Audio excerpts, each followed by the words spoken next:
Ya ayyuhalladzina amanu, wahai orang-orang yang beriman. Ittaqullaha, bertakwalah kalian kepada Allah. Bitarki ma'asihi, dengan meninggalkan berbagai maksiat kepada Allah.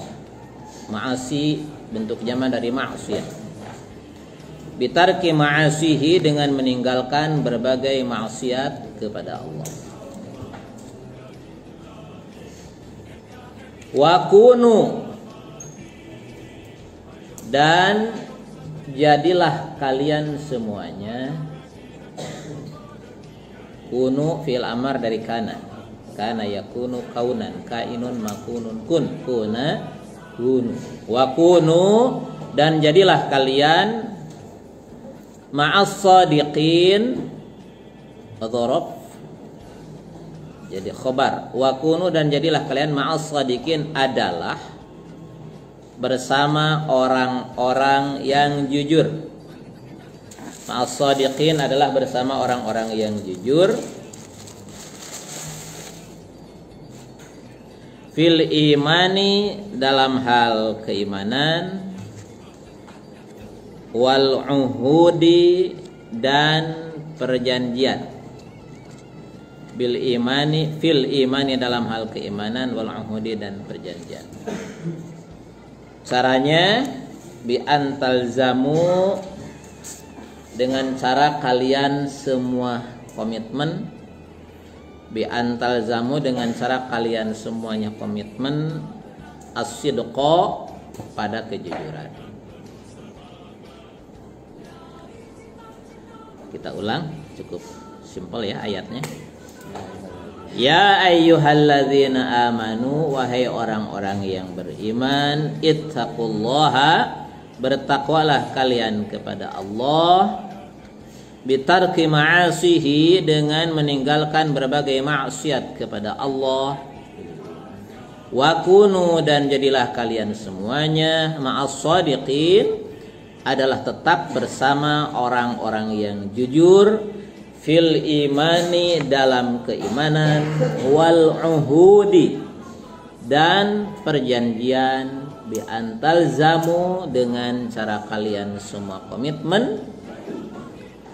As-sidqa, pada kejujuran. Silakan materinya dibagikan.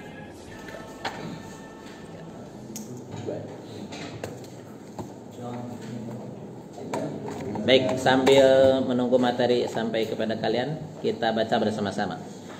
Bismillahirrahmanirrahim. Bismillahirrahmanirrahim. Ya ayyuhalladzina amanu. Ya ayyuhalladzina amanu. Wahai orang-orang yang beriman. Wahai orang-orang yang beriman. Ittaqullaha. Ittaqullaha. Takwalah kalian kepada Allah. Takwalah kalian kepada Allah. Bitarki ma'asihi. Bitarki ma'asihi. Dengan tidak maksiat kepadanya. Dengan tidak maksiat kepadanya. Wa kunu. Wa kunu. Dan jadilah kalian. Dan jadilah kalian. Ma'as shadiqina. Ma'as shadiqina. Bersama orang-orang yang jujur. Bersama orang-orang yang jujur. Fil imani. Fil imani. Dalam keimanan. Dalam keimanan. Wal uhudi. Wal uhudi. Dan perjanjian. Dan perjanjian. Bi antalzamu. Dengan cara kalian komitmen. Dengan cara kalian komitmen. As-sidqa. As-sidqa. Pada kejujuran. Ya, baik ya. Bahasan kita pagi ini judul besarnya adalah tentang jujur.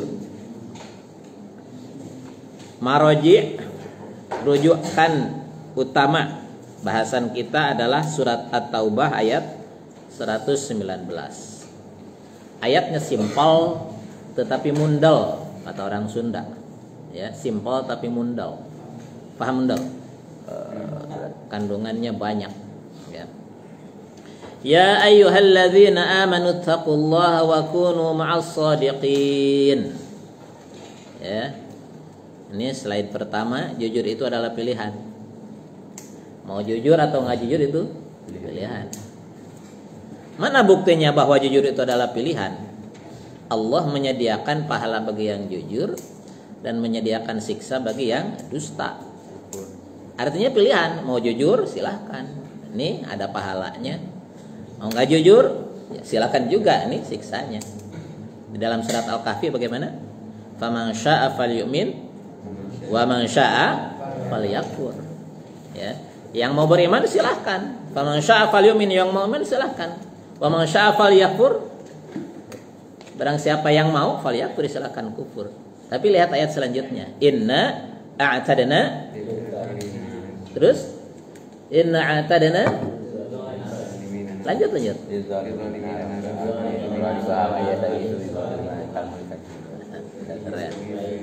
Tapi bagi yang milih kufur, sudah kami siapkan azab, kan begitu. Selain ketiga, kejujuran memang menyakitkan tetapi tidak mematikan. Ya. Kejujuran memang menyakitkan tetapi tidak mematikan. Ada nggak orang yang mati gara-gara jujur? Gara-gara jujurnya? Nggak ada. Itu ada orang yang dibunuh karena dia berlaku jujur, bukan karena kejujurannya. Dia mati bukan karena kejujurannya, ya, tapi karena kejahatan orang yang tidak suka dengan kejujuran. Ya. Kebohongan memang menyenangkan tetapi tidak menyembuhkan. Bahkan kebohongan itu sebenarnya dia yang mengundang penyakit. Kaidahnya begini, apabila seseorang berbohong, maka dia akan berusaha menutupi kebohongan pertama dengan kebohongan kedua. Untuk menutupi kebohongan kedua, dia harus berbuat kebohongan yang ketiga, dan begitu selanjutnya. Ya, begitu selanjutnya. Sehingga orang yang pembohong dia akan terus menjadi pembohong. Nah, ini di surat At-Taubah. Surat At-Taubah ini adalah kandungan secara umum tentang perang. Ya, At-Taubah itu gitu. Satu paket dengan surat Al-Anfal. Kalau perang, resikonya cuma salah satu dari dua, menang atau kalah. Ini At-Taubah ini memandu kepada kita agar bagaimana kita menang. Agar bagaimana kita menang. Menang dalam berbagai perjuangan, menang dalam berbagai pertempuran, menang dalam berbagai pergulatan. Kita yang sebagai pelajar harus jadi pemenang. Ekonom harus jadi pemenang, ya. Pelaku bisnis pun harus jadi pemenang. Jangan sampai jadi pecundang. Pun demikian yang berperang dengan senjata harus jadi pemenang. Di antara resep agar kita menang, pertama ittaqullah, bertakwalah kepada Allah Subhanahu wa taala. Bitarki ma'asihi, dengan tidak maksiat kepada Allah Subhanahu wa taala. Karena tidak ada sejarahnya orang maksiat diberikan kemenangan yang hakiki oleh Allah Subhanahu wa taala. Enggak ada. Kita mengenal di dalam sejarah Rasul itu banyak peperangan. Dan dua perang yang sangat monumental yang sering diulang-ulang untuk disampaikan kepada kita di dalam perjalanan Rasul itu adalah perang Badar dan perang Uhud. Ingat ya, perang Badar dan perang Uhud. Ada berapa kali nonton film Arisalah? Itu nggak pernah bosan itu ya, nonton film Arisalah. Seolah-olah memang Rasul senantiasa hadir. Tuh, ada dua peperangan. Pertama perang Badar, yang kedua perang Uhud. Di perang yang mana Rasul diberikan kemenangan? Perang Badar. Pasukan kaum muslimin berapa orang? 313. Sementara pasukan kafirin 1000. Banyakan mana dari segi kuantitas? 1000,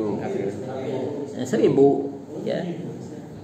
Namun meskipun kaum muslimin cuma 313, dari segi kuantitas kalah jauh, cuma sepertiganya, tapi kualitas umat muslim yang 313 ini, ya, dibandingkan dengan orang kafir, kafir itu nggak ada apa-apanya.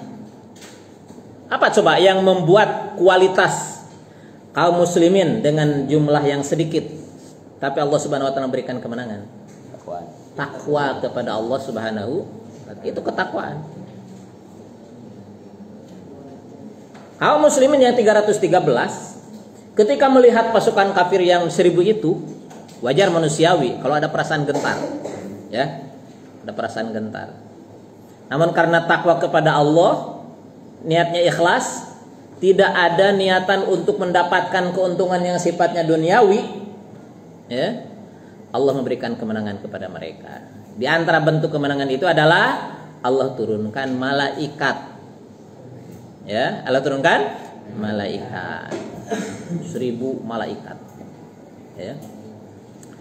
Dan katanya memang di dalam setiap peperangan antara kaum muslimin dan kafirin itu malaikat selalu turun. Yang istimewa dalam perang Badar, malaikat turun bukan hanya sekedar turun tetapi ikut berperang. Ya, ikut berperang pegang senjata. Sampai ada diriwayatkan itu ketika kaum muslimin mengayunkan pedangnya, ya, mengayunkan pedangnya, pedang belum sampai itu sudah luka duluan. Ya, siapa yang menyampaikan pedangnya? Malaikat. Ya. Dan mereka memiliki tanda, oh itu malaikat. Di antaranya memakai tanda warna putih, ada yang pakai sorban hijau gitu ya. Artinya hijau dan putih itu selalu diidentikan dengan keislaman ya, wallahu alam ya. Berbeda dengan perang Badar, perang Uhud. Oke, perang Uhud kaum muslimin berapa? 1000. Kaum muslimin 1000 kan? Jauh lebih banyak daripada perang Badar. Namun dengan banyaknya kaum muslimin 1000 berbanding 3000, itu Allah Subhanahu wa taala menahan kemenangan. Kenapa Allah tahan kemenangan kepada kaum muslimin pada perang Uhud? Karena ada ketidakjujuran. Ya. Ada ketidakjujuran. Di antara bentuk ketidakjujuran itu adalah pasukan rumat. Rumat itu mereka para pemanah yang ditugaskan oleh Rasul berada di bukit, ya. Itu dia tidak iltizam, tidak komitmen dengan tugas dari pimpinan. Kata Rasul, kalian tinggal di sini, jangan kemana-mana dalam kondisi apapun, ya. Tetapi begitu melihat pasukan kafirin kelihatan terdesak, kabur, ya, kosong tuh di bawah. Apalagi banyak ghanimah. Orang kafirin itu kalau pergi berperang itu mereka membawa hartanya, ya, membawa wanita-wanitanya gitu kan, untuk memotivasi mereka juga berperang. Nah, sehingga kalau harta yang ditinggalkan, harta ataupun persenjataan yang tertinggal kemudian dirampas itu sebagai gunimah, harta rampasan perang. Nah, itu nanti dikelola pengaturannya seperti apa.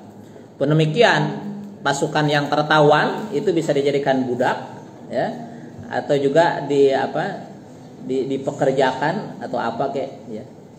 Termasuk wanita-wanitanya pada saat itu, ya, bisa diperjualbelikan. Ini namanya harta rampasan. Padahal Rasul mewanti-wanti jangan meninggalkan posisi, ya. Tapi pasukan kaum muslimin ini pada turun. Taunya pas begitu kaum kafirin mundur, dipukul mundur, ya. Saat itu Khalid bin Walid masih sebagai pemimpin pasukan melihat peluang, wah, ini pos yang sangat strategis ditinggalkan nih. Maka mereka naik, muter, dan kemudian posisi tersebut, ya, dimanfaatkan oleh kaum kafirin pimpinan Khalid bin Walid untuk menyerang kaum muslimin. Akhirnya kaum muslimin mengalami kekalahan di perang Uhud. Oke. Apa penyebabnya? Tidak komitmen, tidak jujur, ya, dengan amanat dari Rasulullah Sallallahu Alaihi Wasallam. Baik, yuk lihat kandungan surat At-Taubah 115. 3 golongan manusia. 1 beriman, 2 bertakwa, 3 jujur. Yang disebutkan di ayat ini 1, ya ayyuhalladzina amanu, hai orang-orang yang beriman, ada orang beriman. Yang kedua, ittaqullah, bertakwalah kepada Allah. Yang ketiga, wa kunu ma'as shadiqin, jadilah bersama orang-orang yang jujur. 3 nih.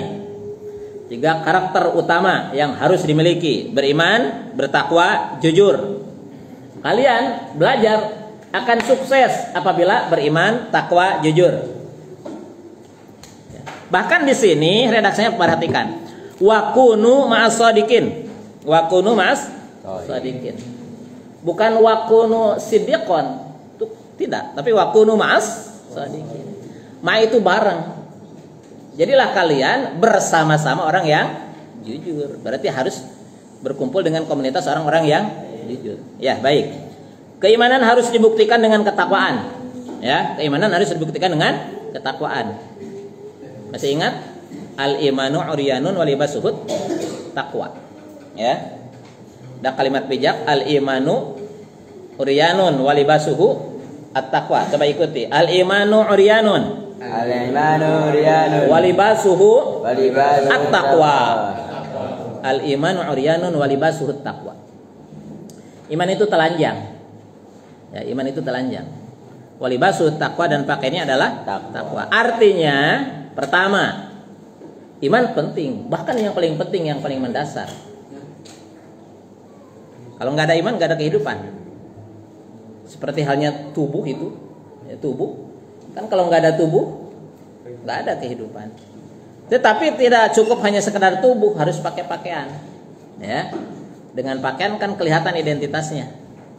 Ini santri, beda kan seragamnya santri. Ya, coba di sana tuh ada seragam preman. Oh, itu preman. Ini Pak polisi, ini Pak tentara, ini ustadz. Kelihatan dari seragamnya. Pakaian, identitas. Dan dengan pakaian seseorang bisa dihormati. Ya. Ada orang yang hormat kepada orang yang telanjang? Ada nggak orang yang hormat kepada orang yang telanjang? Ada. Nggak ada kehormatannya. Jadi kalau hanya sekedar beriman, percaya, tanpa disertai dengan ketakwaan, tidak ada kehormatannya. Ya. Kemudian, dan orang yang bertakwa akan mampu bersikap jujur. Ya. Orang yang bertakwa akan mampu bersikap jujur. Karena takwa itu lihat tarki ma'asih, tidak maksiat kepada Allah Subhanahu wa taala. Seseorang yang tidak maksiat merasa dilihat oleh Allah Subhanahu wa taala, merasa didengar oleh Allah Subhanahu wa taala, merasa dipantau penuh oleh Allah Subhanahu wa taala. Coba nih lihat di depan nih, di depan ada CCTV. Ada nggak? Anggap ada ya. Di depan ada CCTV. Di mana setiap orang tua kita bisa melihat kegiatan kita selama di kelas ini lewat CCTV. Kira-kira kalau di sini dipasang CCTV, kita berani nggak macam-macam di kelas? Berantem umpamanya. Berani ya. Nah, lagi belajar candaan, nggak mungkin. Kenapa? Merasa dipantau oleh CCTV, kelihatan itu loh. Ya. Nah, orang yang takwa itu dia merasa dilihat oleh Allah Subhanahu wa taala sehingga dia bersikap jujur. Ada orang atau nggak ada orang, dia tetap jujur. Nih, ada uang nih. Kemudian ada kebutuhan. Harus punya sepatu, besok mau camping. Sepatu nggak punya, ya. Sementara besok mau camping. Ada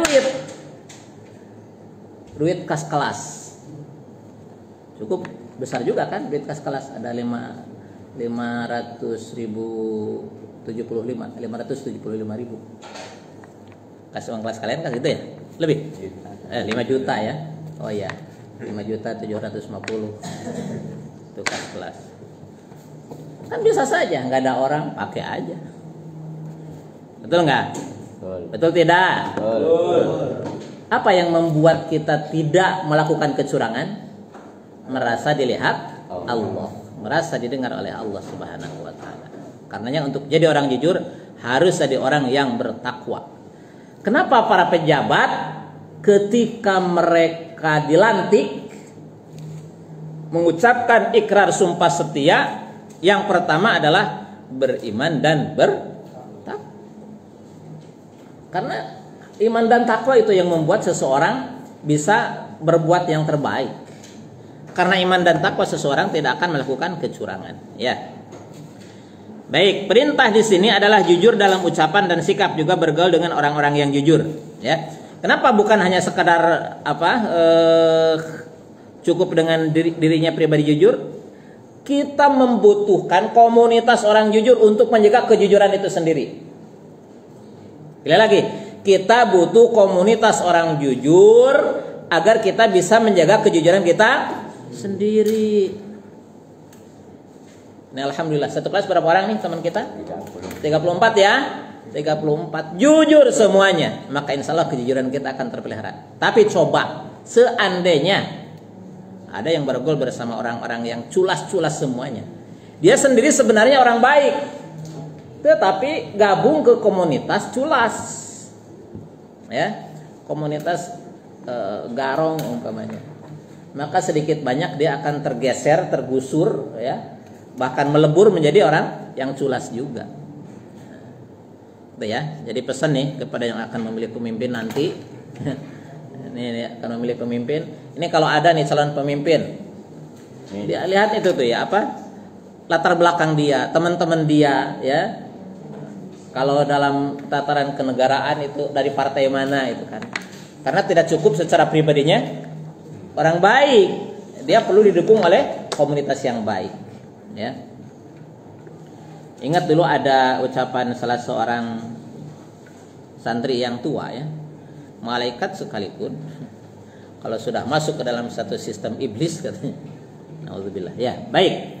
Kemudian beberapa mana jujur adalah lurus hati, tidak berbohong. Nah, ini diantara mana jujur, lurus hati, tidak berbohong, berkata apa adanya sesuai kenyataan, tidak ditambah dan tidak dikurangi. Di antara mana jujur berikutnya adalah tidak curang dalam berbisnis dan permainan. Ya udah, kalau memang kalah akui kalah, katakan kalah. Kalau salah sebutkan salah. Kalau benar memang harus mempertahankan kebenaran. Ini ada di antara hadis, ya, hadis tentang kejujuran. Boleh dong dibaca salah seorang di antara kalian? Silakan. Kencang hadisnya. Hadis tentang kejujuran halaman 2. An Abdillah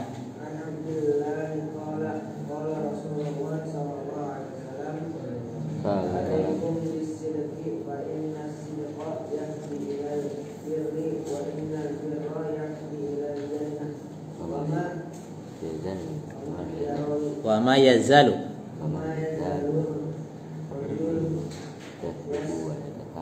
yasduqu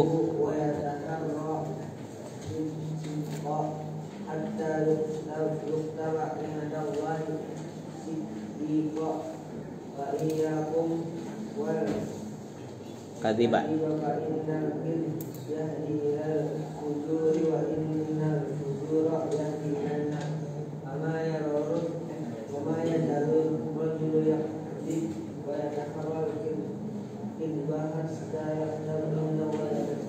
Rawahu Muslim. Baik, dari Abdullah, beliau berkata Rasulullah SAW bersabda, hendaklah kalian bersikap jujur, karena jujur menuntun kepada kebaikan dan kebaikan menuntun kepada surga, dan seseorang senantiasa jujur dan selalu jujur sehingga dicatat di sisi Allah sebagai orang jujur. Jadi orang yang dicatat oleh Allah sebagai orang jujur itu melalui proses yang panjang, ya. Kita percaya kepada seseorang, dia jujur loh. Kenapa? Belum pernah bohong sekali udah rusak, ya. Jadi perlu proses yang panjang. Wa iyyakum wal kadhiba, dan hati-hatilah jangan kalian dusta. Fainal kadhiba yahdi ilal fujur, karena dusta menuntun kepada kejahatan. Wa inal fujura yahdi ilan nar, dan kejahatan menuntunmu ke neraka. Wa may yazalur rajul yakdzib wa yataharral kadzba hatta iktaba'an indallahi kadzaban.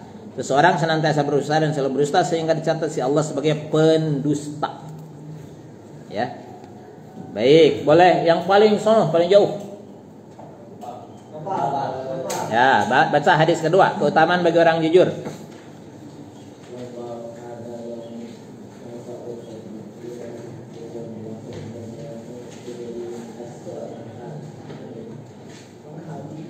Terus lanjut.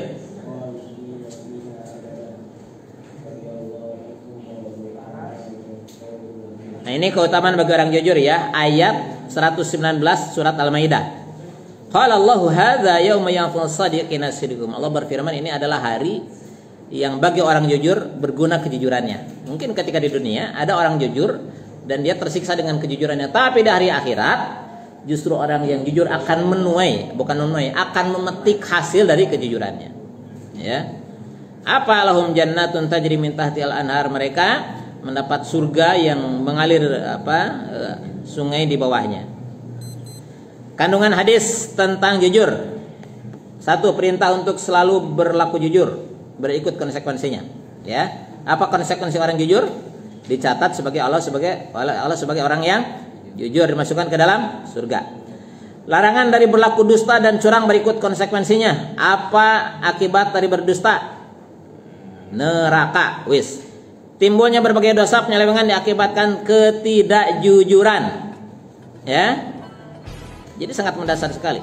Kemudian tidak ada rukhsah keringanan dalam dusta atau kecurangan. Ya, tidak ada rukhsah. Baik, yang terakhir, sikap kita apabila menerima kabar yang meragukan kejujuran adalah tabayyun. Dapat kabar umpamanya, oh si anu begini begitu dan lain sebagainya. Ya, sikap kita jangan langsung terima, apalagi langsung disebarkan. Nah, dapat broadcast. Ya.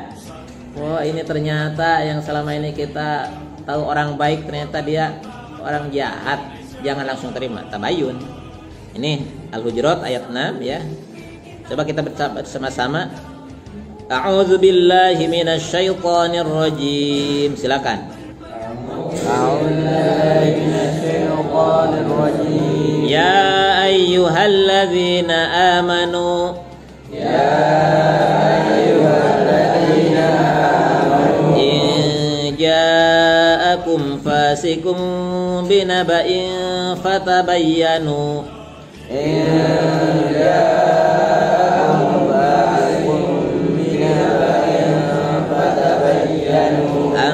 Tusibu qauman bijahalatin fatusbihu ala ma fa'altum nadimin. Tusibu qauman bijahalatin fatusbihu ala ma fa'altum nadimin. Oke. Baik, sebelum ditutup kita baca kembali tafsirnya. Ikuti. Bismillahirrahmanirrahim. Bismillahirrahmanirrahim. Ya ayyuhalladzina amanu. Ya ayyuhalladzina amanu. Wahai orang-orang yang beriman. Wahai orang-orang yang beriman. Ittaqullaha, bertakwalah kalian kepada Allah. Ittaqullaha, bertakwalah kalian kepada Allah. Bitarki ma'asihi. Bitarki ma'asihi. Dengan tidak maksiat kepadanya. Dengan tidak maksiat kepadanya. Wa kunu, dan jadilah kalian ma'as shadiqin, adalah tetap bersama orang-orang jujur, bil imani, dalam keimanan, wal uhudi, dan perjanjian, bi antal zamu, dengan cara kalian berkomitmen, as-sidqa, pada kejujuran.